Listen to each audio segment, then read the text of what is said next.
Buen día a todos, soy Diego Chameides, economista jefe de Banco Galicia y les doy la bienvenida a este nuevo encuentro virtual. En el día de hoy tenemos el honor de contar con Eduardo Levi Yeyati, que nos va a contar su visión sobre el impacto que está teniendo el coronavirus en la economía global y particularmente en la Argentina. Eduardo es doctor en Economía de la Universidad de Pensilvania e ingeniero civil de la Universidad de Buenos Aires. Es el decano de la Escuela de Gobierno de la Universidad Torcuato Di Tella, investigador principal del CONICET. Además, es consultor habitual de instituciones financieras internacionales, gobiernos y empresas privadas. Su investigación académica sobre banca, finanzas emergentes, política monetaria y cambiaria, arquitectura financiera internacional y crecimiento en economías en desarrollo ha sido publicada en los más prestigiosos journals de investigación del mundo y además enseña cursos de posgrado en la Universidad de Itela y ha enseñado finanzas internacionales en la Universidad Pompeu Fabra y diseño de políticas públicas y macroeconomía en la Kennedy School of Government de Harvard, entre muchos otros hitos de su currículum que no vamos a repasar en su totalidad porque queremos dejar el espacio para que Eduardo nos cuente su visión. Antes de darle el pase, les recuerdo que ya desde este momento pueden ingresar sus preguntas a mi derecha en la pantalla. Durante toda la presentación lo van a poder hacer. La idea es que este encuentro dure aproximadamente una hora. Luego de la exposición de Eduardo, vamos a abrir el espacio para acercarle algunas de las preguntas que nos van a estar enviando. Así que sin mucho más, te damos la bienvenida, Eduardo, y todo tuyo. Muchas gracias. Bueno, muchas gracias por la invitación. Vamos a confiar que no haya interrupciones asociadas a la conectividad, pero en cualquier caso tenemos varias conexiones de backup. ¿Cómo acercarnos al tema este? Yo voy a tratar de hacerlo desde tres puntos de vista. El tema, obviamente, es viviendo con el virus, o es más específicamente lo que yo llamaría el periodo de transición. Este gráfico que ustedes ven acá es un poco el marco temporal que tengo en la cabeza para pensar este tema. Este marco está adaptado al caso argentino, por eso la línea horizontal. La idea detrás de esta figura es pensar, bueno, qué va a pasar con el nivel de actividad. Lo que va a pasar en términos económicos, el nivel de actividad es un estadístico resumen de lo que pasa a nivel económico. Argentina venía sin crecer, de hecho, la horizontalidad de esa línea es casi una larga. Argentina, nosotros veníamos cayendo en términos de producto per cápita, pero la estructura de la línea, la caída y luego la lenta recuperación, es un poco lo que hoy se ve en general en la mayoría de los analistas, y yo comparto, como la forma, la silueta de lo que va a ser la caída y recuperación durante esta pandemia en todos los países. La única diferencia, tal vez, las únicas dos, perdón, son la pendiente de la curva punteada, que es el crecimiento potencial de cada uno de los países. Había países que estaban creciendo, van a caer y luego van a recuperar, pero no todo lo que perdieron. Nosotros tenemos una pendiente, como decíamos antes, horizontal o incluso negativa, y pendientes, hay países como China que tenían una pendiente muy positiva y en general el mundo estaba creciendo. El otro parámetro importante de esta figura y de este marco conceptual es la llave que está a la derecha, cuánto vamos a perder definitivamente, porque los economistas sabemos que las crisis económicas, sobre todo las crisis que tienen componentes disruptivos como las financieras o esta, en la cual tuvimos un parate autoinfligido a raíz de los lockdowns, de las cuarentenas, el Producto Bruto recupera casi todo lo que perdió, pero hay una parte que no se recupera más. Es decir, uno no vuelve a la tendencia previa a la crisis. Y la pregunta que nos hacen todos los países, y en particular en la Argentina, es ya no cuánto va a caer el producto, porque de hecho el producto da la sensación de que ha dejado de caer en junio, la caída ha sido brutal, pero se ha estacionado, ha tocado piso. La pregunta relevante hoy es qué tan rápido vamos a recuperar y cuánto. Y ese 5% de distancia a nuestra tendencia potencial es simplemente una especulación, la verdad no sabemos. Pero me da la sensación que en el caso argentino quizás el principal problema es la falta de motores de recuperación. Sobre eso vamos a volver. ¿Cuánto cayó hasta ahora? Bueno, depende de cuál sea la medida que tomemos, pero puede estar entre 15 y 20%. En el producto medido en términos anuales, esto es menos, seguramente va a estar entre 10, 12, algunos dicen 15%. ¿Cuáles son las barras temporales? Yo ubico el piso en mayo, junio. Este gráfico estaba hecho hace un mes, con lo cual la idea era que la recuperación en realidad iba a empezar con el fin de la cuarentena. La cuarentena se extendió de más, vamos a hablar un poco de eso, pero calculo que a partir de la cuarentena se va a flexibilizar por algunas razones que tienen que ver con lo sanitario y otras que tienen que ver con lo político, y sobre eso vamos a hablar inmediatamente. Y luego vamos a tener un largo periodo de transición. Un periodo de transición que coincide con el periodo hasta que nosotros logramos obtener la inmunización total. Y esto implica no solo tener la vacuna, sino distribuirla. Ese periodo no se sabe muy bien cuánto va a durar, pero los especialistas, con mucha dispersión, con un rango importante, lo ubican entre, los más optimistas dirán 12, 16 meses, algunos hablan de años. Yo lo pongo básicamente en 18 meses de acá hasta, digamos, fin del año que viene. Entonces, cuando hablemos de distancia, el periodo de distanciamiento, la transición hacia la pospandemia, estamos hablando de los próximos 18 meses. Y ese periodo de 18 meses va a ser importante para pensar las políticas a futuro. Lo que viene después de eso es la pospandemia, implica un periodo en donde va a haber algunos resabios y algunas herencias, pero no vamos a tener la necesidad de estar acelerando y frenando en nuestro proceso de distanciamiento, que es lo que sí creo que va a pasar en los próximos 18 meses. Y vamos a tener, como vemos en otras partes del mundo, situaciones en donde se abre la economía y de pronto hay un nuevo brote y se vuelve a cerrar, se cierra localizadamente, se cierra temporariamente, pero nunca se abre del todo y hay actividades que arrancan y frenan durante un tiempo. Y la verdad que en esa incertidumbre mi impresión es que vamos a vivir alrededor de 18 meses. Ese es el marco conceptual. Nosotros vamos a hablar ahora como si estuviéramos ingresando en la segunda etapa y sobre el final voy a hacer algunas especulaciones sobre qué es lo que nos va a quedar para la tercera etapa, digamos el año 2022. Un punto a tener en cuenta muy coyuntural es que a lo largo de la charla voy a estar asumiendo que vamos a resolver una asignatura pendiente de la prepandemia, que es la asignatura del canje de deuda. Voy a asumir esto básicamente porque hoy todavía no tenemos certidumbre de que efectivamente las puntas se cierren, pero da la sensación por la progresión de las sucesivas ofertas del gobierno, acá están simplemente marcadas en base a dos criterios, para ubicarlas, para ubicar el valor del desplazamiento de las concesiones sucesivas del gobierno. Lo que tenemos en el eje horizontal es el valor promedio, en valor presente, de la oferta de los bonos ofrecidos en el canje, evaluados al 10%, a una tasa de descuento de salida del canje del 10%, que es lo que se está utilizando simplemente por convención. La Argentina difícilmente tenga un 10% de tasa de descuento a la salida del canje, porque han pasado muchas cosas, entre ellas la pandemia, y muchas otras cosas en términos políticos y de plan económico, falta del plan económico que todavía no aparece en Argentina, con lo cual muy probablemente la tasa de salida sea más alta y los bonos valgan menos, pero la idea es comparar peras con peras y entonces la mayoría de las ofertas, de las veces, la mayoría de los analistas están valuando la oferta, las diferentes ofertas a una tasa de salida, es decir, una tasa de descuento del día después del canje, una vez terminado el canje, del 10%. Y como se ve, los desplazamientos a la derecha son básicamente aumentos en los valores de la oferta. La última estaba entre 53 y 54, dependiendo de cómo hagamos el promedio, es decir, qué supuesto tengamos de la emisión de estos bonos. Pero claramente se está acercando a un valor que ubicaría en 55, 56, en donde es probable que se encuentren las puntas y que se obtengan, y de eso se trata el éxito del canje, que se obtengan las mayorías necesarias para implementar las cláusulas de acción colectiva que están en los contratos de los bonos, de modo tal de poder modificar los bonos, es decir, efectivizar el canje a prueba de holdouts, que es un poco el gran problema que tuvimos en el 2005 y el gran problema que tenemos hoy si no modificamos la oferta.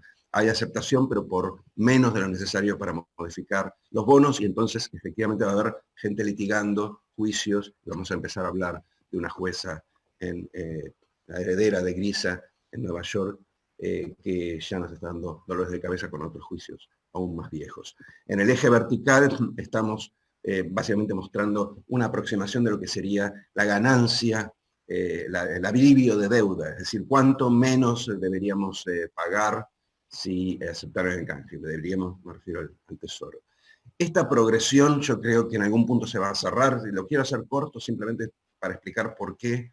No quiero adentrarme en esto, voy a suponer que en un modo se va a cerrar este canje, no inmediatamente, yo creo que la oferta actual no va a ser aceptada por las mayorías, pero el gobierno ha mostrado, y esta línea de hecho es una buena ilustración, ha mostrado que está dispuesto a ceder para cerrar el tema de la deuda, y mi impresión es que cuando lleguemos a principios de agosto, donde fue ubicado la siguiente fecha de vencimiento, el gobierno no va a tener las mayorías y va a negociar una mejora adicional, del mismo modo que está pasando, por ejemplo, en Ecuador, donde se han enfrentado también con holders que bloquean el canje, un canje similar al argentino, y en donde el gobierno ya ha dado señales de negociar esos 2 o 3 centavos adicionales. Por lo tanto, voy a suponer que la deuda se cierra. Si no se cierra la deuda, tiene un impacto sobre la Argentina. Tiene un impacto, no inmediatamente, porque hoy no tenemos obviamente acceso al capital y aparte la inversión está en sus pisos, pero sí el año que viene. Y de vuelta, creo que el centro de la discusión hoy en Argentina es cuánto recuperamos. Y la recuperación es a futuro. Entonces no impacta tanto este tema de la deuda, ni muchos de los temas económico-políticos que vamos a discutir, no impactan tanto en cuánto vamos a caer, sino fundamentalmente en cuánto y qué tan rápido vamos a recuperar. Y creo que es esencial, sobre todo teniendo en cuenta que el año que viene es un año político, es un año electoral. Entonces, vamos a hablar un poco del mundo y la Argentina en el mundo, en términos de, yo pongo acá en términos de la cuarentena, porque es una cuarentena muy alta, muy estricta y muy larga. Vamos a ubicarnos un poco en el tiempo y les voy a tratar de fundamentar por qué pienso que la cuarentena fue cual vamos a salir de una manera u otra. ¿Sí? Para eso pongamos algunos datos, salgamos un poco de la Argentina. Nosotros en la universidad armamos un grupo que estudia temas asociados al COVID, armamos una base de datos que es un rejunte de un montón de información que está dando vueltas sobre el tema COVID, que de hecho es accesible y si a alguno de ustedes le interesa le podemos dar el link. Es una base que está siendo usada por otra gente también.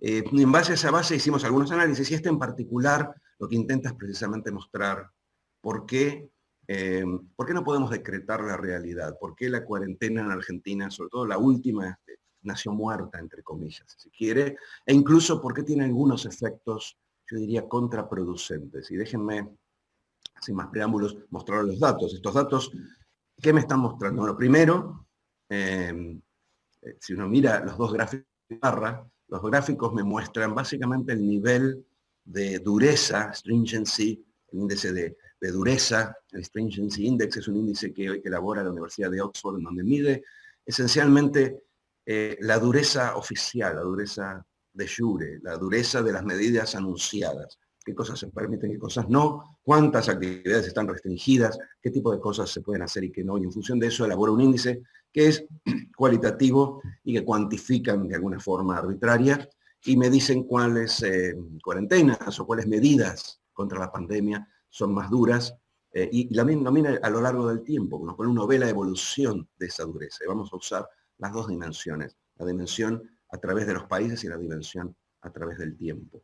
Pero bueno, ¿qué me está mostrando esto? Si nosotros ordenáramos al día 22 de junio, este es parte de un trabajo que ya se presentó en varios lugares, el día 22 de junio, el nivel de dureza de acuerdo a este Stringency Index, y miráramos los países en donde la cuarentena es más dura y los países en donde la cuarentena es más blanda o más flexible, se ven básicamente dos cosas. Una es que es mucho más dura en economías en vías de desarrollo, lo cual es una contradicción, si se quiere, porque es en esas economías donde la dureza de la cuarentena tiene efectos socioeconómicos mucho más fuertes, básicamente porque hay más pobres, hay más informalidad, hay más trabajo precario y hay menor capacidad estatal de traducir el ahorro fiscal en ayuda a los hogares vulnerables.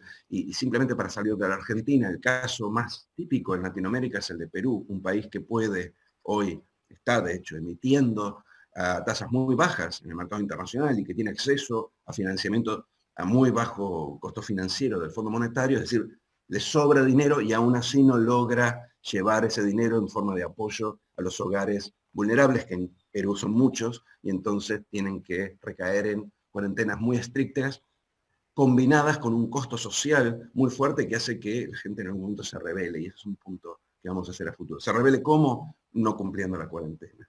Entonces, ¿por qué tenemos las cuarentenas más estrictas en el mundo en desarrollo? Me imagino, y hay alguna evidencia en ese sentido, porque los gobiernos no confían en sus propios sistemas de salud, o porque hay niveles de hacinamiento y de congestión, de densidad poblacional muy altos, que brotes con características mucho más preocupantes, mucho más en su avance de la enfermedad, que podrían llevar a muertes innecesarias. Entonces apretan el freno. Tenemos que muchos de los países más pobres son los países en donde la economía se ha parado de manera más violenta. Y Argentina está en ese grupo. Ahí se marca un nivel de 89 al 22 de junio. Sigue estando hoy en un nivel de cuarentena alta, aunque como decía antes creo que se va a relajar. Pero bueno, este es simplemente un pantallazo de cómo al final del día la falta de capacidad estatal termina golpeando a los más débiles, se termina obligando a ejercer controles de la movilidad mucho más fuertes que en países desarrollados. Si lo miramos nosotros también estamos altos en el ranking, y diría que ahora estamos más altos. Si miramos, por ejemplo, el gráfico de la derecha, lo que estamos contando son días corridos en los que un país estuvo con un nivel de dureza, de stringency, del índice de la Universidad de Oxford, por arriba de 70, que es un número alto. Y bueno, para leer ese gráfico uno debería decir que Kuwait ha estado más tiempo que nosotros, aunque esto es el 22 de junio, entonces nuestra cuarentena tenía 96 años de vida. Algunos de esos países que están arriba de nosotros en el ranking han relajado, o sea que nosotros hemos avanzado algunos puestos.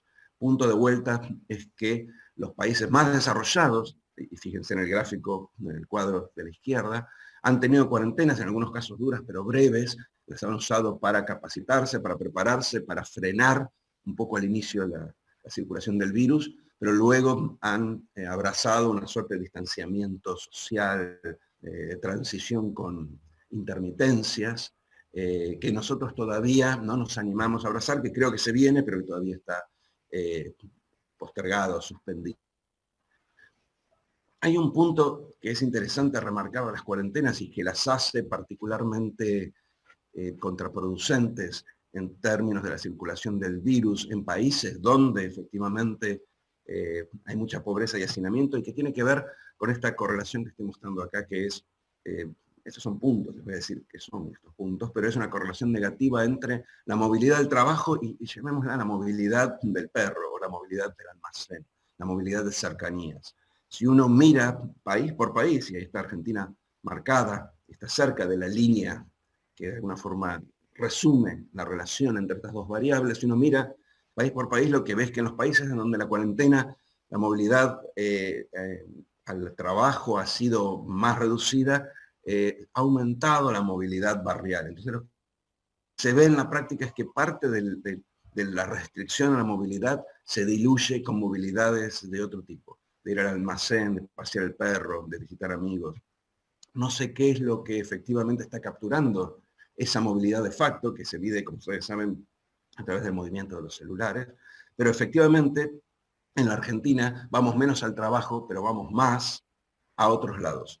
Y por eso es que la movilidad del trabajo, si uno mira en el eje vertical, está a la fecha, el 22 de junio, 30% por debajo del usual, por debajo del parámetro, que en este caso es principios de marzo, una vez terminadas las vacaciones, y está bastante por arriba de lo usual en términos de movilidad de cercanías, con lo cual se tiene un efecto perverso, que es que vamos menos al trabajo y más al almacén, que hace que el impacto sobre la salud se diluya sin perder el impacto sobre la economía. Por eso digo, es una mala combinación.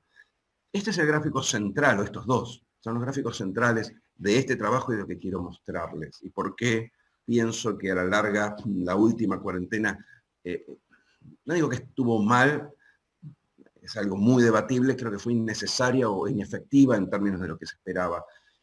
Fíjense, lo que estamos mostrando acá son básicamente dos formas de medir el impacto de la cuarentena, de las restricciones a la movilidad. Los dos ya los mostramos antes. Uno tiene que ver con el índice de Oxford, de SURE, de restricciones oficiales. La línea verde gruesa es Argentina, las otras líneas son regiones, son promedios regiones, continentes. La línea verde muestra que Argentina ha tenido un nivel de dureza alto en términos relativos y muy duradero, ¿sí? Se ve que se mantiene hasta el 22 de junio y se mantuvo hasta ahora. Si hiciéramos este gráfico ahora actualizado, no daría muy distinto. El gráfico de la derecha muestra lo mismo, pero de facto. Muestra cómo nos movemos, tal y como se captura en estas bases, por ejemplo la de Google sobre movilidad medida a través de los dispositivos celulares. Fíjense cómo la movilidad, aquí está invertido, es la caída de la movilidad. La caída de la movilidad fue muy fuerte al inicio, casi 70%, pero luego se fue diluyendo a niveles en donde hoy la caída es de alrededor del 30%. Recuerden que esto está en línea con esto de la movilidad al laburo, al trabajo, a las actividades productivas, había sido del 30%. Bueno, lo mismo se ve acá. El punto que queremos hacer es que a medida que pasa el tiempo, y esto es simplemente la diferencia entre las dos medidas de recién, es el nivel de incumplimiento de facto de las medidas de Jure.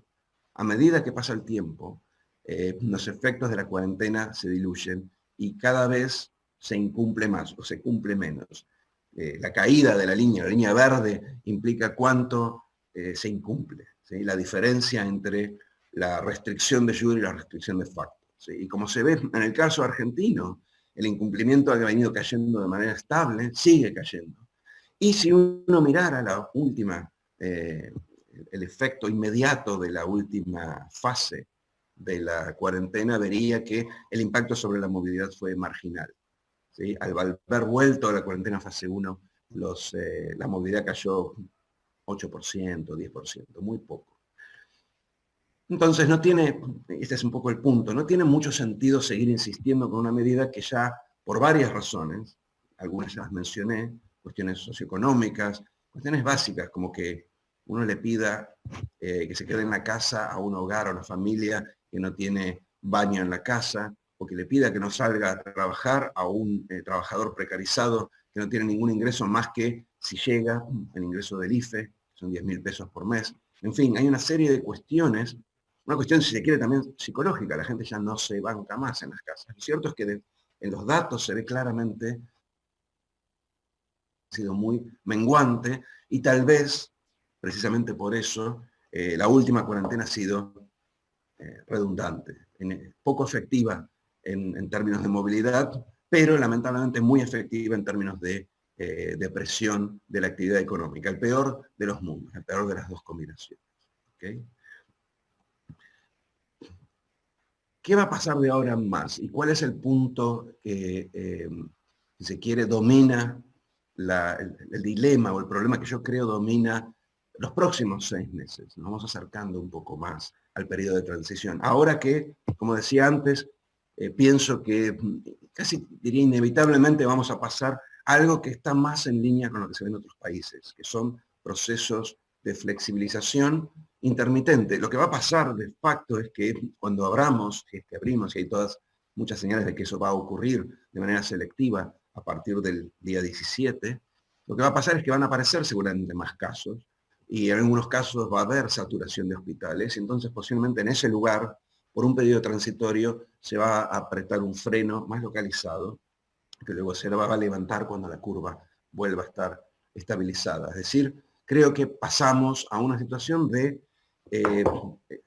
stop and go, si se quiere, de restricciones o distanciamiento intermitente, y el término que usan los especialistas es valvular, en el sentido en el que se monitorean diferentes variables y se van aplicando soluciones o tratamientos muy específicos, más quirúrgicos, sin parar la mitad del país o casi la mitad del país, como hicimos en el caso del AMBA recientemente. Entonces, a partir de ahora, ¿cuál es el principal dilema que enfrentamos una vez que la urgencia y la presión de la cuarentena empieza a levantarse? Bueno, por lo pronto vamos a enfrentar un problema que es muy típico de Argentina. Yo he hablado mucho de esto con colegas latinoamericanos e incluso de otras regiones en desarrollo, y ahí la preocupación fundamental era cómo hacíamos para sostener ingresos, cómo hacemos para sostener las empresas, para que no quiebren, cómo hacemos para hacerles llegar estos fondos, este impulso fiscal, este paquete de de apoyo durante los periodos más graves de la cuarentena y luego cómo hacemos para cambiar las medidas una vez que pasa uno el distanciamiento para acompañar la recuperación, pero en ningún momento se preguntaban, o muy pocos de estos países se preguntaban cómo obteníamos el dinero. Este gráfico un poco explica a grandes rasgos por qué ninguno de estos países, o la mayoría de estos países, no tenían ese problema como más acuciante. Fíjense que esto está mostrando básicamente la evolución de los spreads, de los riesgos país de cada uno de estos países latinoamericanos. Y la línea de abajo muestra la evolución de la tasa de Estados Unidos, la tasa de 5 años de un bono del Tesoro de Estados Unidos. Cuando uno habla del costo financiero en un país como Brasil, el costo financiero, es decir, lo que le cuesta volver a atraer capitales internacionales que se fugaron hacia la calidad del Tesoro americano, que se fueron al dólar, y esto sucedió mucho, muy fuertemente a principios de año. Capitales que vendían lo que tenían en Brasil, o en Colombia, o en la India, y se iban hacia la tranquilidad de las monedas de reserva, del dólar, de los activos denominados en dólar, o en yenes, o en euros, o en francos suizos, unas pocas monedas de reserva que hay en el mundo, que son las monedas que suben cuando todas las otras caen. Para revertir ese proceso lo que tienen que hacer los países es salir y emitir deuda externa para traer esos dólares que se fueron, esos capitales externos que se fueron. El costo de hacerlo es la suma de la tasa del Tesoro americano, y la de 5 años es una buena proxy porque básicamente el ENBI tiene una duración aproximada de 5 años, un poco más en muchos casos. Es la suma de esta tasa americana más el spread.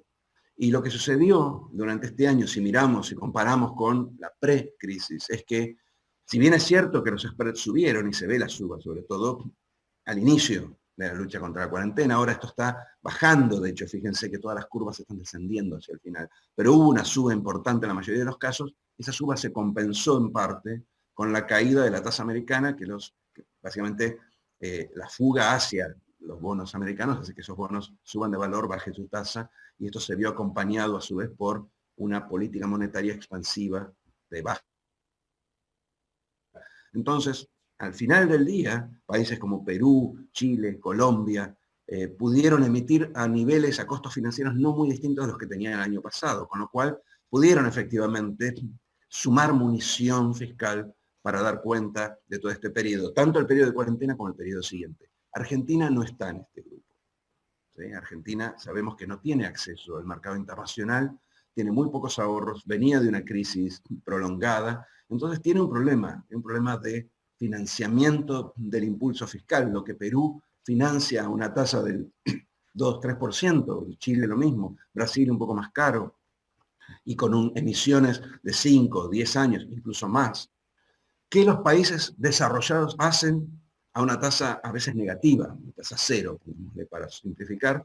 Argentina no lo puede hacer, simplemente no tiene posibilidades de emitir en el exterior, está racionada, no hay ninguna tasa a la cual le van a emitir de sueldo, el problema de deuda no va a poder emitir.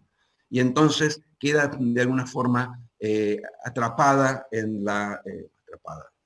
a merced de lo que pueda surgir en términos de ahorro doméstico, que es poco, y en términos de transferencias del Banco Central al Tesoro, que es por ahora mucho y que es lo que en definitiva está detrás de este problema que mencionaba antes. Resuelvo en que yo hablaba de una inflación fiscal. Esa expresión básicamente de alguna forma trata de concentrar un dilema que creo que es importante, que va a ser importante a futuro, en algún momento, por lo pronto, de lo que resta del año y más probablemente a principios del año que viene, que es la idea esta de que el Banco Central ha llegado a un nivel de emisión que está tocando los límites en donde está tensando la cuerda, si se quiere, los límites a partir de los cuales puede generar una inflación que resulte contraproducente para este proceso. Y por el otro lado, el país, en particular el Estado, el fisco, está llegando a una situación en donde no tiene, o sea, tiene que o arriesgar este pico inflacionario o pensar formas de ajuste fiscal en el medio de una recesión. Simplemente les pongo un punto que me parece que es importante destacar. Todo lo que vemos en gráficos como este gráfico en particular, la línea azul, muestra el crecimiento de la asistencia al Tesoro a lo largo desde el inicio, de fines del año pasado, pero sobre todo en los últimos meses, la mayor parte del gasto fiscal, el núcleo del déficit fiscal, se efectiviza en el segundo semestre. Nosotros recién estamos entrando al segundo semestre y el nivel de expansión de la base monetaria ha sido considerable y ha alimentado muchos, algo que yo llamaría una contradicción, la idea de que en cualquier momento se viene un pico inflacionario por un lado, en un contexto en donde la mayoría de los analistas están bajando sus revisiones a la inflación. Esa contradicción de alguna forma refleja la duda o la ambigüedad de este dilema que yo mencionaba antes. Simple, si el gobierno no tiene alguna forma de ajuste o, por ejemplo, ajuste del gasto a través de salarios públicos o jubilaciones, y no encuentra financiamiento externo, y hasta ahora ese financiamiento ha sido básicamente inexistente, puede ser que algo venga del Fondo Monetario, si es que finalmente cerramos el canje de deuda y algunas líneas que a las cuales podría recurrir el gobierno, pero no está tan claro cuáles son esas fuentes. Ciertamente no fuentes en el mercado voluntario de deuda. Si no hace el ajuste y no tiene esta fuente de financiamiento y sigue recurriendo al Banco Central, en un momento la tasa de inflación ya no va a ser 40% anual, va a ser un escalón más alto con consecuencias obviamente negativas, en particular en términos del impacto que tiene esto sobre el bienestar de los sectores más golpeados por la crisis, los sectores más pobres. Y viceversa, si la prognosis de los analistas es cierta y este año la inflación está entre 40 y 45%, el año que viene algo parecido, que es lo que surge de hecho del REM, de la encuesta de expectativas que hace el Banco Central. En ese caso, inevitablemente, o aparece una fuente de financiamiento que no se ve, o el gobierno hace un ajuste fiscal. Y en ese caso uno tiene que preguntar dónde y de qué manera, de modo de no ahogarla. Esa ambigüedad yo creo que hoy no está resuelta, ¿sí? El gobierno no está pensando en hacer un ajuste fiscal, por lo menos no da señales en ese sentido, y el Banco Central hoy aparece, digamos, básicamente no ha cesado su nivel de asistencia al gobierno, y entonces estamos en una situación en donde en la práctica lo que sucede es que el Banco Central le presta al gobierno esta liquidez, luego la recoge emitiendo su propia deuda, o a través de pases, o usa los repos, los pases, tomando liquidez del mercado, los pases son más cortos aún, y si no emite su deuda, que son estas letras cortas llamadas LELIQ, y parte de esa diferencia, la diferencia entre la línea azul y la línea gris, es el aumento de base que mencionábamos antes, el aumento de la capacidad de la expansión del dinero, sobre todo dinero en poder del público y de los bancos, de depósitos de los bancos en el Banco Central, que está creciendo en los últimos meses. Esta es la misma, si se quiere, el mismo dilema visto de otro modo, ¿sí? La asistencia sube, la base monetaria sube, y la diferencia es lo que esteriliza, lo que saca el Banco Central emitiendo su propio papel.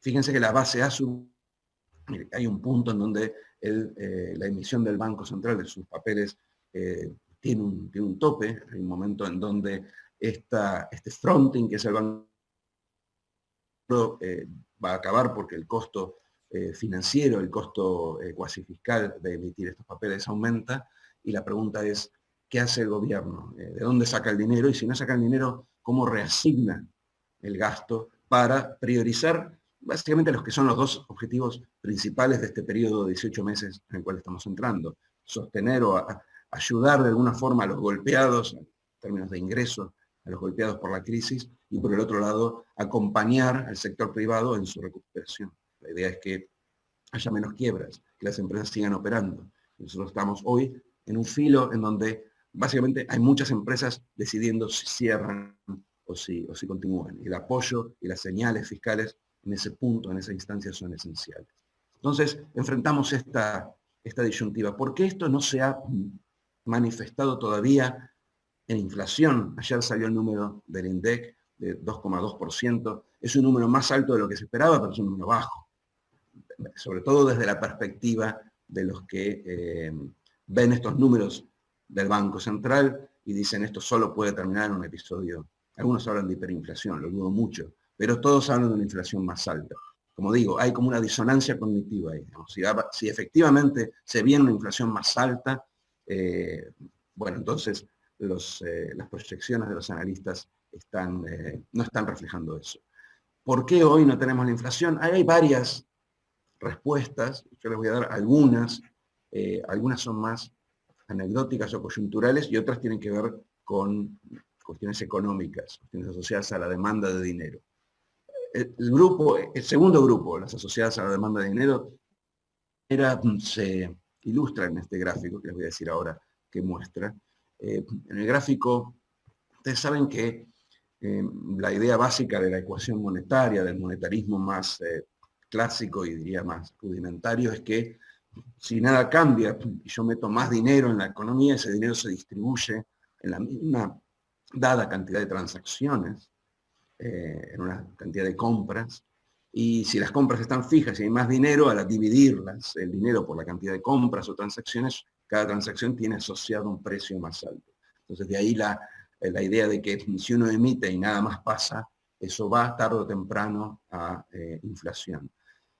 Escondido detrás de escondidos. Una de las variables que asumimos que no cambia, pero que en la realidad a veces cambia, y que está en esta ecuación, es la velocidad de circulación del dinero. Básicamente la idea de que qué tan rápidamente me saco de encima el billete que recibo, de alguna forma. Y si la velocidad baja, eso permite que yo, al menos transitoriamente, pueda emitir más dinero sin que vaya a precios, porque ese dinero queda más tiempo en mi bolsillo, por ponerlo de alguna forma, o en mi cuenta, en el banco. ¿Sí? ¿Y a qué voy con esto? A que cuando uno tiene, como tenemos ahora, una restricción a la circulación física, si se quiere, y tenemos muchos consumos limitados, ya sea porque no podemos movernos o porque la actividad está básicamente prohibida, está suspendida transitoriamente, la velocidad del dinero efectivamente cae, y uno podría pensar que parte de lo que estamos viendo, en términos de un impacto bajo de esta expansión de la base monetaria, tiene que ver con que efectivamente nos guardamos lo que para la misma cantidad de transacciones necesitamos más billetes. Y de alguna forma, de vuelta, transitoria, la cuarentena le da un espacio al Banco Central para emitir de manera menos inflacionaria, no inflacionaria, pero menos inflacionaria. El truco acá obviamente es que esto dura como dura la cuarentena. Entonces hay una pregunta que el Banco Central debería hacerse, y es la siguiente: si esto es así, si esa velocidad y las líneas que ven ustedes en el gráfico son efectivamente los cálculos de la velocidad del circulante y la velocidad de la base monetaria. El circulante es lo que tenemos en los bolsillos, la base es esto más los depósitos de los bancos en el Banco Central. Si esta velocidad, que está en niveles relativamente bajos, va a aumentar cuando salgamos de la cuarentena. No inmediatamente, no el primer día, pero sí a lo largo del tiempo, en la medida que salgamos y empecemos a consumir cosas que antes no consumíamos, en muchos casos, como decía, simplemente porque la peluquería estaba cerrada, entonces yo no consumo, no le pago al peluquero. Ahora que abre, voy a hacer ese cálculo, voy a hacer esa compra.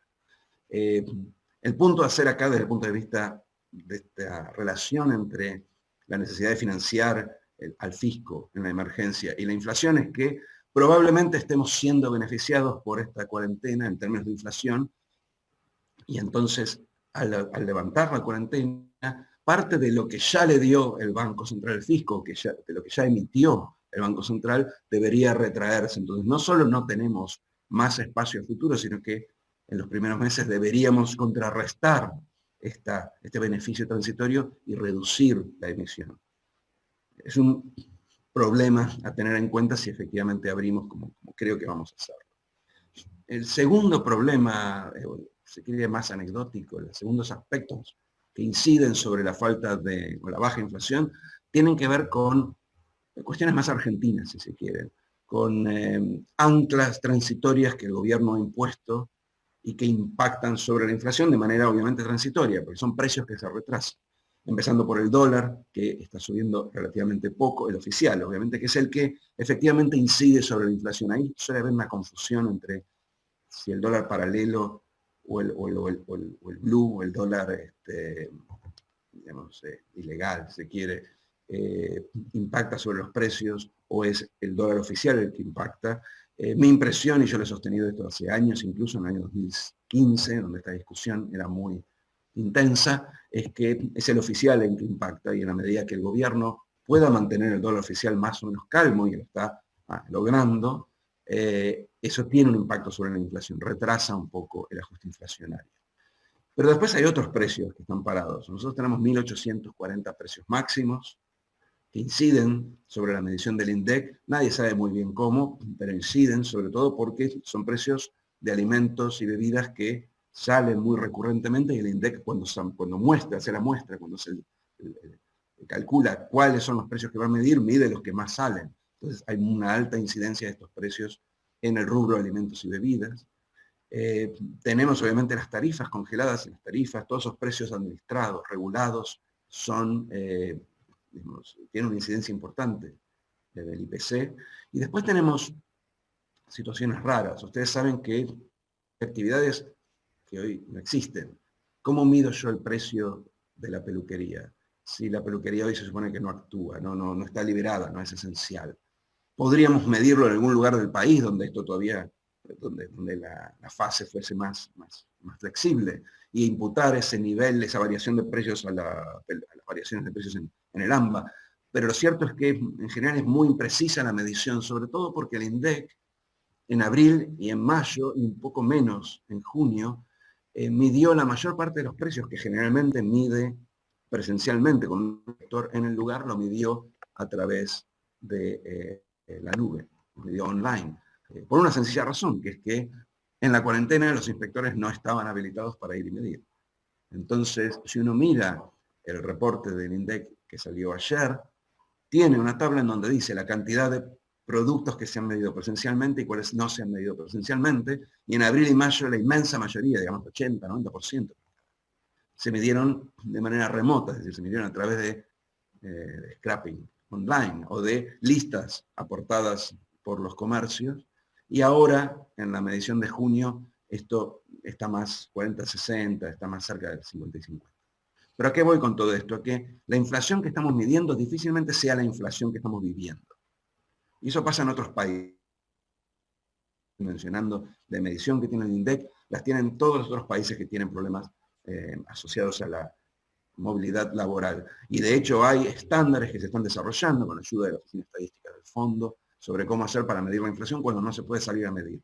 Pero más allá de esto, sin ser el comentario, una crítica al INDEC, lo que creo que tenemos que tener en cuenta es que la inflación que estamos midiendo, el 2,2, es una medida que no representa mucho la inflación real y particularmente la inflación latente que se está acumulando para cuando salgamos todos a medir y veamos efectivamente cuánto subieron los precios. Con lo cual, entre lo transitorio de la caída de la velocidad y lo transitorio de estas medidas de inflación, si se quieren, en el interín, el peligro de que de acá a 3, 4 meses la inflación pase de los niveles de alrededor del 2% mensual al 4, 5, 6% está pendiente, y si el Banco Central minimiza eso, seguramente la inflación que esperábamos en estos meses se va a verificar hacia fin de año, ¿sí? Todo esto para decir que el espacio fiscal con el que cuenta el gobierno es muy limitado. Y entonces la recuperación, que en parte está asociada al apoyo fiscal que vamos a tener nosotros a futuro, también va a ser muy limitada. Déjenme ver si esto puede avanzar.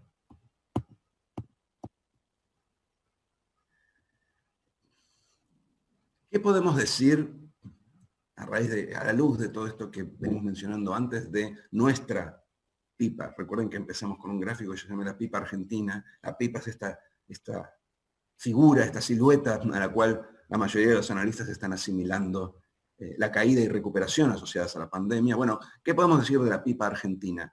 Esto que mostramos acá es un indicador anticipado, quizás el mejor, el único que tenemos en suma, del nivel de actividad de alta frecuencia. Es un indicador que sale antes de que salga el estimador mensual de actividad que produce el INDEC, y de alguna forma nos da la pauta de si estamos subiendo o cayendo. Luego el INDEC tiene la medida la medida estándar y supuestamente la medida más precisa, pero lo que este indicador me dice, sobre todo es un indicador elaborado por la universidad, por la UADE, y lo que hace es preguntar, es un indicador de expectativas industriales, pregunta a los industriales, a los gerentes, algunas preguntas que permiten de una forma anticipar el nivel de actividad de sus empresas. Tiene mucha imprecisión, tiene errores, pero me dice si estamos, como decía antes, cayendo o subiendo. En el caso de mayo, por ejemplo, se dio, y fue importante tenerlo anticipadamente, se dio un rebote, es decir, habíamos caído violentamente con la imposición de la cuarentena a fines de marzo, pero esto golpeó directamente sobre todo el mes de abril. En mayo se recuperó, rebotó de niveles bajísimos, y la gran pregunta era, bueno, ¿qué pasa en junio? Había gente que pensaba que íbamos a volver a bajar por el tema de la nueva cuarentena. El indicador sugiere más o menos en el piso, y entonces la pregunta ahora es, bueno, si este es el piso, que coincide en el caso de la pipa con el punto en el cual empezamos a levantar, ¿cuánto más vamos a levantar de acá a fin de año y fundamentalmente el año que viene? Y ahí es donde las consideraciones que mencionaba antes, y sobre todo el espacio fiscal para apoyar la recuperación, es esencial. Mi impresión es que hoy, en Argentina en particular, no están dadas las condiciones para una recuperación rápida, por varias razones. Algunas tienen que ver con las herencias que estamos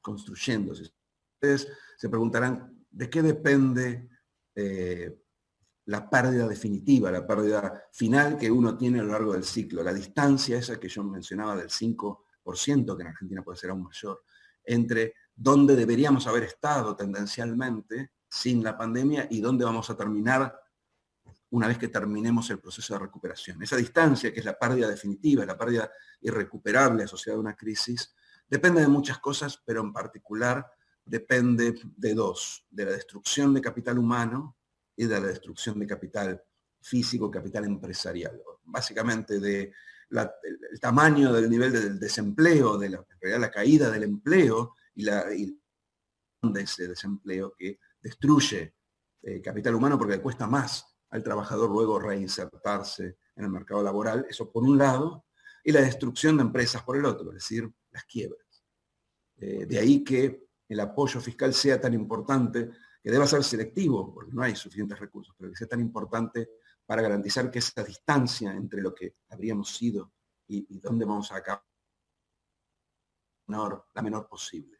En Argentina hoy no está claro hacia dónde vamos, pero porque no hay, lamentablemente, un procedimiento explícito de ayuda a las empresas que hoy están al borde de la quiebra.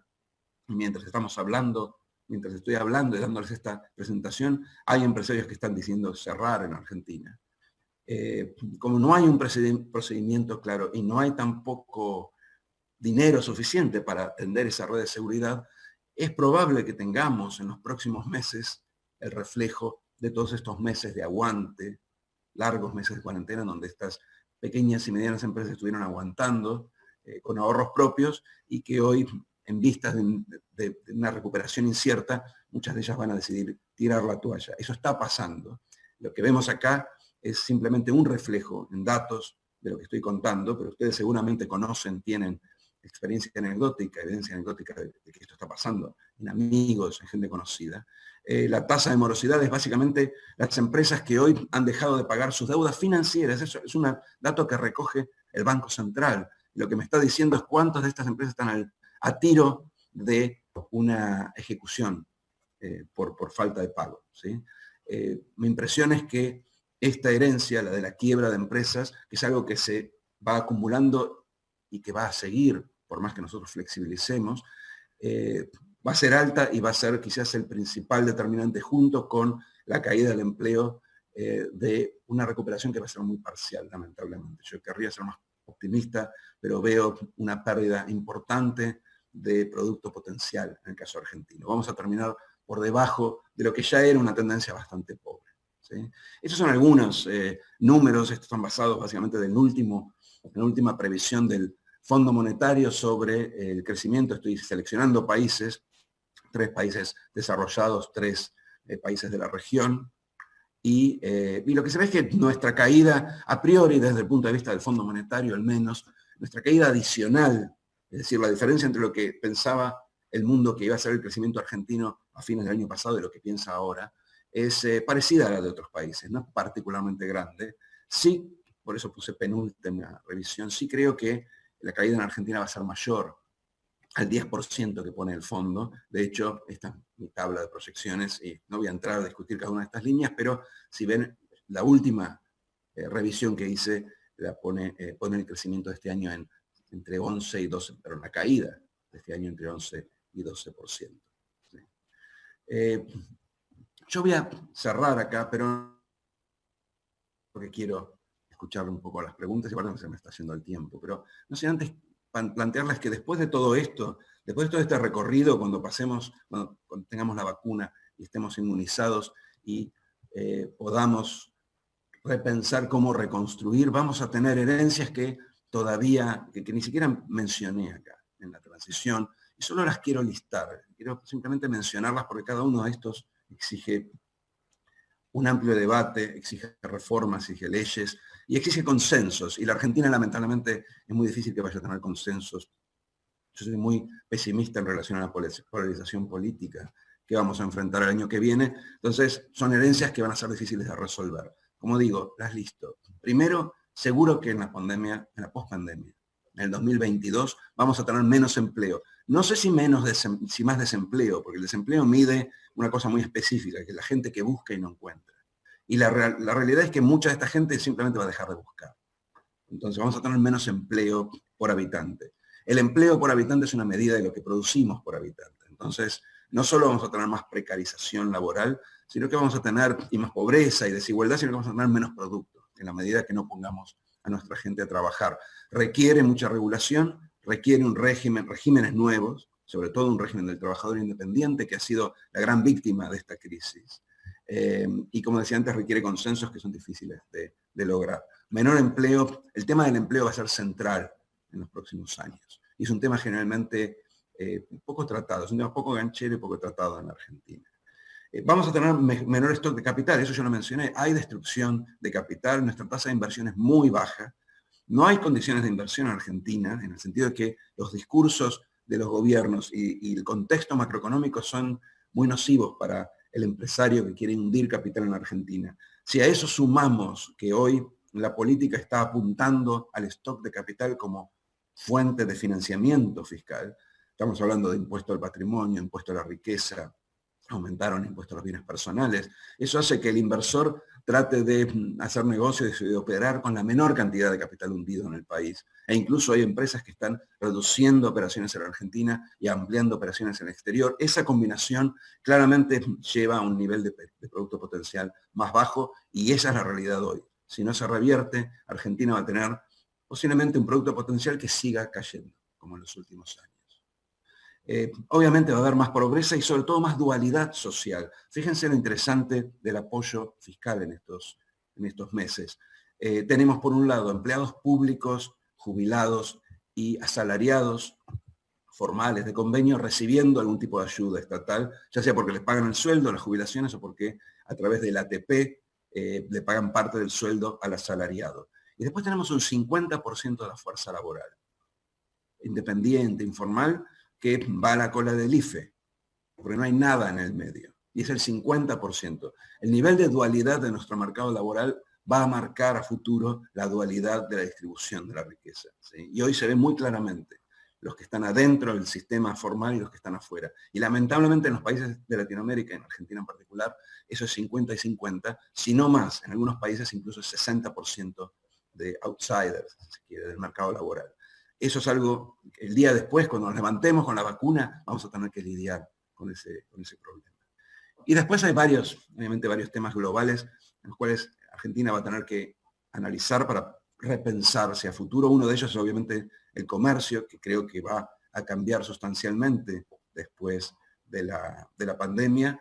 Pero bueno, yo creo que voy a parar acá porque si empezamos a citar los temas que quedan abiertos cuando uno piensa en la pospandemia y los debates que hay a nivel internacional sobre si esto va a cambiar permanente o transitoriamente algunas cuestiones básicas de la globalización, no terminamos más. Así que les agradezco la atención y escucho las preguntas. Bueno, muchas gracias, Eduardo, muy clara tu presentación. Y bueno, nos llegaron un montón de preguntas, muchas repiten el tema. Te diría, la palabra que más leí es inflación e hiperinflación. Vos comentaste algo respecto a esto, pero me gustaría que profundices un poco. Vos decías que en principio no ves tan claro un riesgo de hiperinflación, sí probablemente de alguna aceleración en la inflación. ¿Por qué ves esto y qué podría cambiar que te lleve a pensar eventualmente en sí un escenario de hiperinflación? Para vos tener un escenario de hiperinflación, lo que necesitas tener es una espiralización, un incremento muy acelerado de la velocidad del dinero, que, dicho en palabras vulgares, lo que quiere decir es que la gente no quiere tener más billetes en el bolsillo, que se los saque de encima. Esto implica básicamente que la demanda de dinero cae muy dramáticamente y la base monetaria, no importa que tanto el Banco Central la contraiga, siempre es demasiado dinero para que la sociedad quiera. Esa situación hace mucho que no se vive. Creo que la última hiperinflación que nosotros tuvimos fue con Menem, antes justo de implementar la convertibilidad. Por varias razones no se vive. Una de ellas es porque el Banco Central con todas las críticas que uno quiera hacer, está en una situación muy superior en términos de manejo de política monetaria, y esto pues yo sé que suena controversial, pero muy superior a lo que estaba en los 80. O sea, hoy se reconocen ciertas autonomías en el Banco Central y aún banqueros centrales populistas, para hablar de una cosa que suena como un oxímoron, entienden que no pueden tensar demasiado la cuerda porque pueden tener inflaciones descontroladas que, y esto aprendimos, sobre todo en el 89, inflaciones descontroladas que pueden voltear gobiernos. Entonces, hay algo que uno siempre tiene que factorear cuando piensa en economía, y es cuál es la reacción de política. ¿Sí? Yo más de una vez he escuchado lo mismo que escucho ahora con la hiperinflación, con el tema de los bancos. Van a confiscar depósitos. ¿Sí? Yo creo que los políticos han aprendido que confiscar depósitos o hacer corralitos voltea gobiernos. Entonces no lo van a hacer ni acá, García en Perú cuando volvió, ni el Partido de los Trabajadores en Brasil, por más que eran fiscalmente expansivos, nunca tocaron al Banco Central porque entendían que depósitos e hiperinflación voltean gobiernos. Entonces hay una reacción. Y de hecho hay una reacción. Aún el actual gobernador, el presidente del Banco Central, tiene de vez en cuando una reacción cuando ve que la inflación, si ve que la inflación se acelera, va a emitir más LELIQ, va a retirar dinero del mercado, va a subir las tasas. Porque no hay nada peor que una hiperinflación. Entonces, nunca llegamos a esa situación, nunca vamos a llegar. De todas formas, si me preguntas cuál es el escenario en donde se podría dar una hiperinflación, es un escenario de ingobernabilidad. Si el presidente pierde la capacidad de gobernar a sus propios cuadros, si tiene dentro de su propia coalición una intensa presión para distribuir dinero, ahí podríamos tener una inflación bastante más alta, no una hiper, pero una inflación bastante más alta. Pero, como decía, lo veo muy improbable. Creo que todos, incluyendo la mayoría de los políticos importantes dentro de la coalición de gobierno, empezando por Cristina, entienden que la hiperinflación o la alta inflación es kriptonita política. A eso sumarle que tenemos control, un fuerte control de cambios. La inflación, y sobre todo la hiper, es un movimiento en donde uno sale del peso y se va al dólar.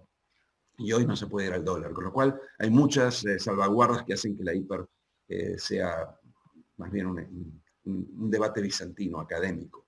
Pero sí podemos tener una inflación del 60% tranquilamente, y eso hoy en estas condiciones y tras el impacto socioeconómico de la pandemia es letal. Yo creo que el gobierno le teme a la inflación del 60 también, pero no está muy claro cómo va a ser para lidiar con este dilema que mencionaba antes. Necesito el dinero para repartir y necesito a la vez morigerar la emisión para no generar una inflación del 60. Mi impresión es que va a ir por el sistema previsional primero, y luego queda siempre abierta la puerta de diluir salarios públicos, se va a usar la inflación para diluir el gasto real. Pero todavía no estamos ahí, todavía no han dado señales de cómo proceder, por eso yo hablaba de un dilema con una respuesta incierta. Perfecto.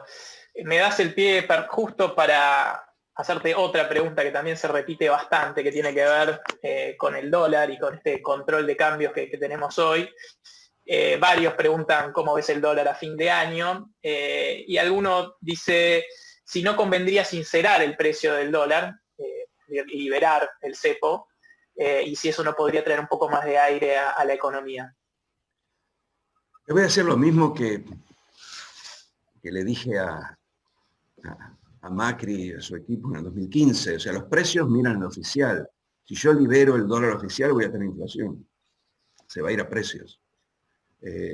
Es así, era así en el 2015, se mostró esto en el 2016, Si vos hoy liberaras el cepo, el dólar subiría mucho, no sabemos dónde.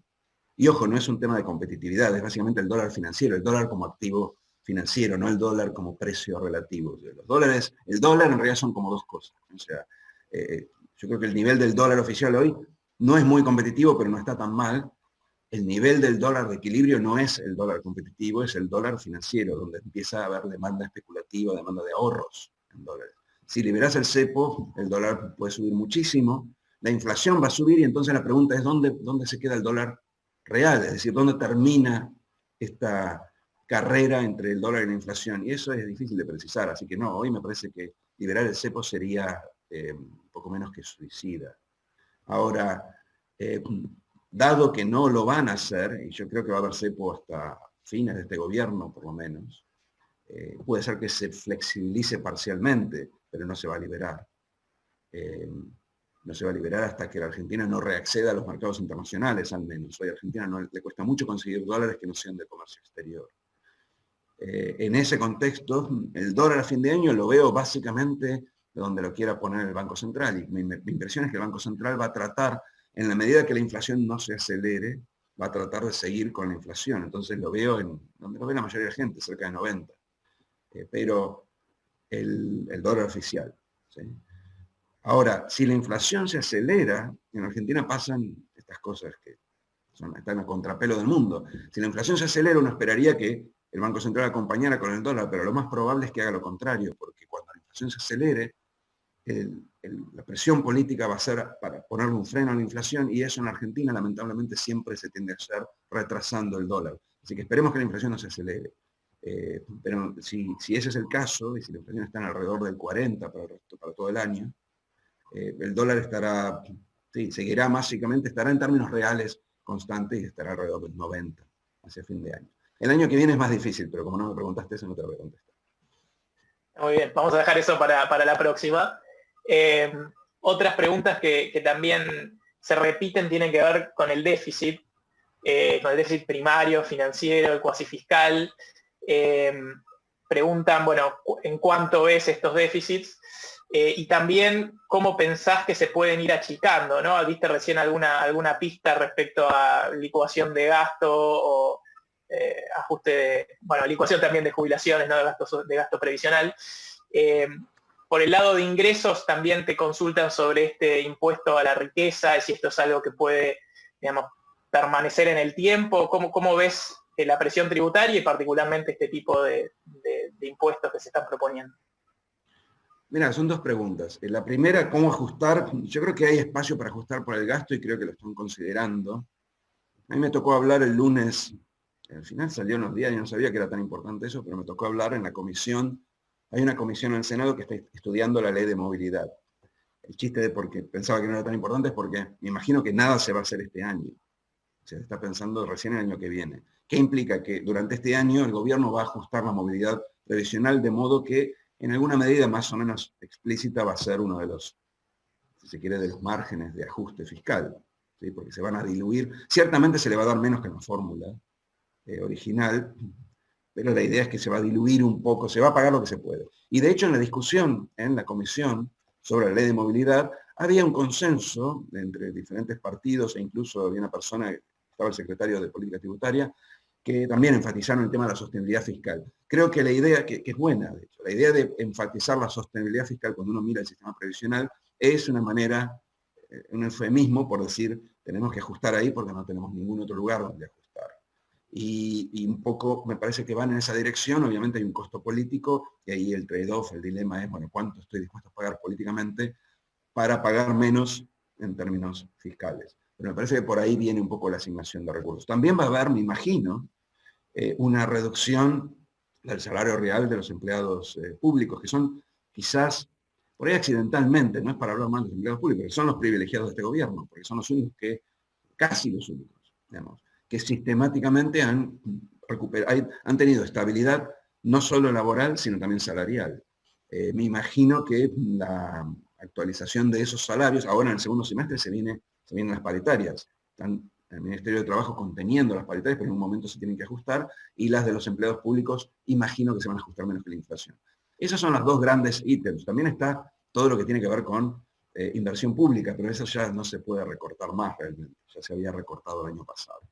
En términos de impuestos tenemos un problema y un dilema. Primero tenemos que entender qué es lo que queremos hacer de la Argentina. Si nosotros queremos que vengan inversiones, si si el gobierno está tirando sobre la mesa la posibilidad de un nuevo blanqueo, que es hundir capital en Argentina, no puede a la vez estar promoviendo impuestos al capital hundido en Argentina.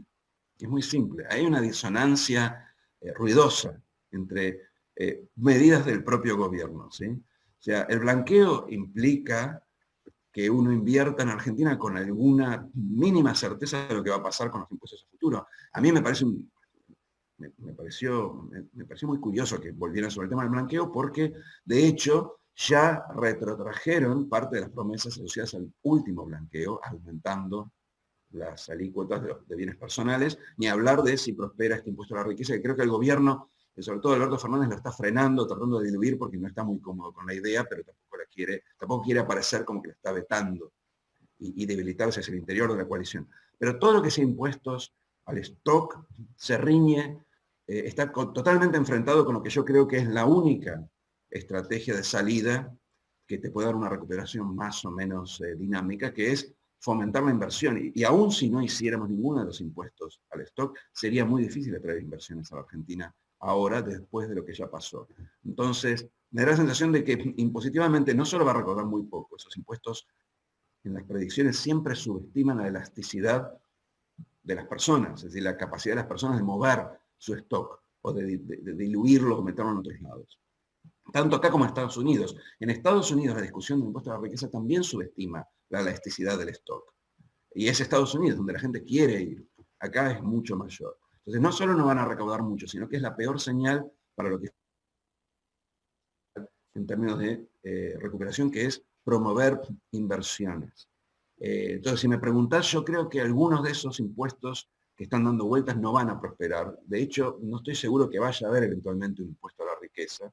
Y ya desde el punto de vista más normativo y no positivo, creo que para mí sería lógico que el gobierno redujera la alícuota de bienes personales, sobre todo si está pensando en atraer, en seducir capitales con un nuevo blanqueo. De lo contrario, lo más probable es que suceda lo que yo dije antes, que se siga diluyendo y licuando y extranjerizando nuestro stock de capital del cual surgen los flujos, surgen las rentas y la productividad que finalmente aparecen en el producto. Entonces vamos a tener un producto cada vez más chico. Pero digo, para poner una última línea, es una tensión, una inconsistencia en el discurso que aún no está resuelta y que espero que se resuelva del lado de la mayor inversión. Perfecto. Bueno, vamos a ir a la última pregunta para ir terminando. Antes de eso, les recuerdo a todos los que nos están escuchando que van a ver a mi derecha una encuesta sobre este evento y les agradecemos siempre los comentarios, sugerencias que nos hacen sobre estos encuentros, así que muchas gracias nuevamente por el feedback que nos dan y los invitamos a completar esa brevísima encuesta.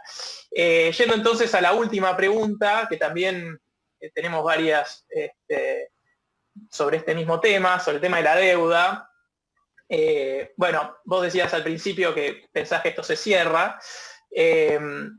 La pregunta es si se cierra con esta oferta o no, si hay una última oferta, si es esta la última oferta, y más concretamente, ¿qué deben hacer los que tienen bonos en dólares con legislación internacional que nos están escuchando? Si entrar en este canje, en esta oferta, o esperar una nueva. Bueno, la última pregunta se la tienen que contestar ustedes, que son sus banqueros. A ver, te digo lo que yo pienso, pero no les voy a dar una recomendación de inversión. Lo que sí les digo es, decídanlo 3 días antes, digamos, falta mucho tiempo. Siempre uno tiene que esperar al último momento y de hecho sucede en la práctica al final, porque uno trata de acumular la mayor cantidad de información. Así que no es hoy el momento para preguntarse eso, es dentro de unos días. ¿Qué es lo que yo pienso? Yo pienso que esta oferta es insuficiente para conseguir las mayorías. No hay redesignación posible que te lleve a cerrar el canje con la aceptación que a esta altura ya se tiene. Y por eso hice la comparación con Ecuador, en donde al principio parecía que había adhesión y finalmente resultó que no, que hay un grupo de bonistas que tiene el 25% y puede bloquear la oferta. ¿Y qué está haciendo el gobierno de Ecuador? Lo que yo pienso que debe hacer el gobierno argentino, que es sentarse y ver cuánto necesitamos para atraer de ese 25%, desbloquear la oferta. Mi impresión es que con esta oferta no se cierra, por eso yo lo que creo, y por eso hablaba de la penúltima oferta, es que hay básicamente dos escenarios.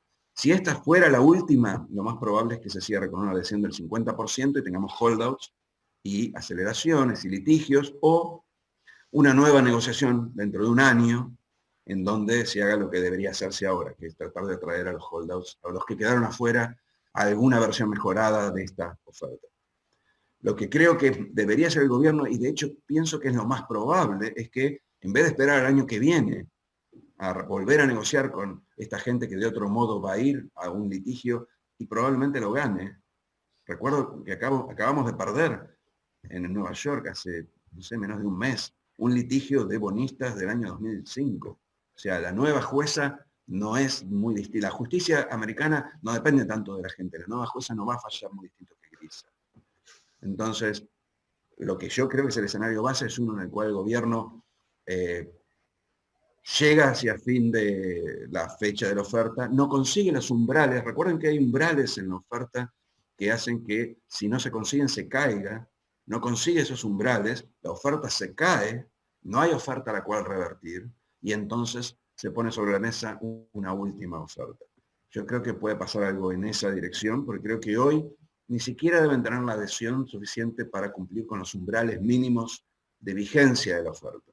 Entonces, y espero que en el interín, y creo que algo de esto está pasando, haya negociaciones, que de vuelta, lo mismo que pasó en Ecuador, que si durante este periodo haya negociaciones de modo tal que cuando caiga la oferta, incluso antes de principios de agosto, haya algo más para agregar de modo que se haga una última oferta donde estemos seguros de que tenemos la adhesión. Pero bueno, digamos, nadie sabe. Yo creo que hoy, para cerrar, esta no es suficiente y estoy convencido de que el gobierno, tanto Alberto como Cristina Kirchner, quieren evitar el default. No son, sobre todo Cristina nunca fue una persona defaulteadora. El default de Cristina fue accidental, pero son pagadores de deuda. Entonces, están dispuestos a incurrir algún costo para llegar a ese acuerdo. Igual sigue siendo incierto. Un punto que creo que sí es importante es que, desde el punto de vista del costo político, de darles un poco más a los acreedores, yo creo que ese costo político es cero. A nadie realmente del gran público le interesa tanto este tema, no lo siguen tan de cerca.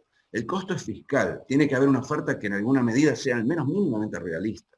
Entonces, tampoco es que el gobierno pueda ofrecer cualquier cosa. Entonces, ahí es donde está un poco el tema. No es tanto un capricho, sino que también efectivamente la capacidad de pago del país se achicó. Entonces, el escenario, el rango de negociación es bastante delgado. Pero bueno, en suma, creo que esta no es, creo que habrá otra, y sí creo que hay voluntad del gobierno para cerrar, aún a costa de conceder marginalmente un par de centavos. Excelente. Bueno, Eduardo, muy clara tu presentación y también estos últimos conceptos, así que por mi parte agradecerte nuevamente por estar con nosotros y agradecerle también a todos los que nos acompañaron en el día de hoy. Muchas gracias y los esperamos en la próxima oportunidad. Hasta luego.